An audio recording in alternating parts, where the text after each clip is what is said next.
প্রিয় দর্শক, আসসালামু আলাইকুম। আজ চট্টগ্রামে এনসিপির একটি সভা আহ, অনুষ্ঠিত হবে। এই সভাকে কেন্দ্র করে পুরো চট্টগ্রামটাকে নিরাপত্তার চাদরে ঢেকে দেয়া হয়েছে। ডগ স্কোয়াড দিয়ে হোটেল মোটেল যেগুলোতে আবাসিক আছে সেগুলোতে পুলিশ দিয়ে তল্লাশি চালানো হয়েছে। এমনকি army, police, RAB, BGB, answer, যত বাহিনী আছে বাংলাদেশ সরকারের কাছে, সকল বাহিনী সেখানে নিশ্চিদ্র নিরাপত্তার ব্যবস্থা করেছে। প্রশ্ন হচ্ছে, একটি রাজনৈতিক দলের সভা আয়োজনের ক্ষেত্রে সরকার এতটা নিরাপত্তা দিবে কেন, বা সরকারের উম, কি এত প্রয়োজন রয়েছে? আরো তো অনেক রাজনৈতিক দল আছে, সরকার কি সবার ক্ষেত্রে এমন নিরাপত্তা দিয়ে থাকে? আসুন এ বিষয়ে একটু আলোচনা করি।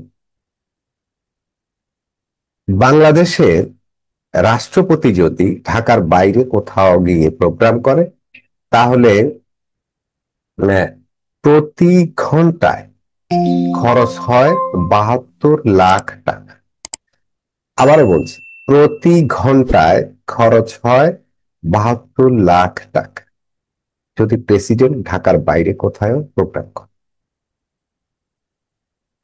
আর যদি প্রধানমন্ত্রী ঢাকার বাইরে কোথাও প্রোগ্রাম করেন, তখন খরচ পড়ে প্রতি ঘন্টায় 81 লাখ টাকা। কারণ সেখানে অনেক নিরাপত্তার ব্যবস্থা করতে হয়, অনেক টেকনিক্যাল বিষয় জড়িত থাকে। সেখানে কিন্তু সাঁজোয়া যান যায় না। এনসিপির সমাবেশটা প্রধানমন্ত্রী প্রেসিডেন্টের সমাবেশের যেই নিরাপত্তা বা যেই ধরনের টেকনিক্যাল সাপোর্ট দেওয়া হয়, তার চাইতেও কয়েক গুণ বেশি টেকনিক্যাল সাপোর্ট তাদেরকে দেয়া হচ্ছে। তো সাংবাদিক মাসুদ কামাল আহ, তার সোর্সের মাধ্যমে বা তার এক সোর্স তাকে তথ্য দিয়েছেন যে এনসিপির এই সভাগুলোতে প্রতিদিন প্রায় 8 কোটি টাকা খরচ হয়। ভাবা যায়, একটা সমাবেশ আয়োজন করবে, সরকার খরচ করবে 8 কোটি টাকা। বাংলাদেশ, অথচ বাংলাদেশের এখন 30 লাখ মানুষ দরিদ্র সীমার নিচে বাস করে। বাংলাদেশে 28 লাখ মানুষ বেকার হয়ে গেছে গত কমাস। এটা পরিসংখ্যানের কথা, মিডিয়ার কথা, আমার কথা। এখন প্রশ্ন হচ্ছে, কেন তাদেরকে এত নিরাপত্তা দিচ্ছে? কারণ হচ্ছে কি, এই নিরাপত্তা আরো বেশি বাড়ানো হয়েছে চিটাগাংয়ে। কারণ সম্প্রতি আপনারা দেখবেন যে গোপালগঞ্জে একটা ঘটনা ঘটেছে। এনসিপি ওখানে গোপালগঞ্জবাসীকে ধমক দিয়ে, উস্কানি দিয়ে সেখানে যাওয়ার পর ওই অঞ্চলের মানুষ তাদের উপরে তাদের রোষানলে পড়েছে এনসিপি, আর তাদের সমাবেশ ভাঙচুর করা হয়েছে এবং সেখানে বেশ সংঘর্ষ পুলিশ আইন শৃঙ্খলা বাহিনীর সাথে।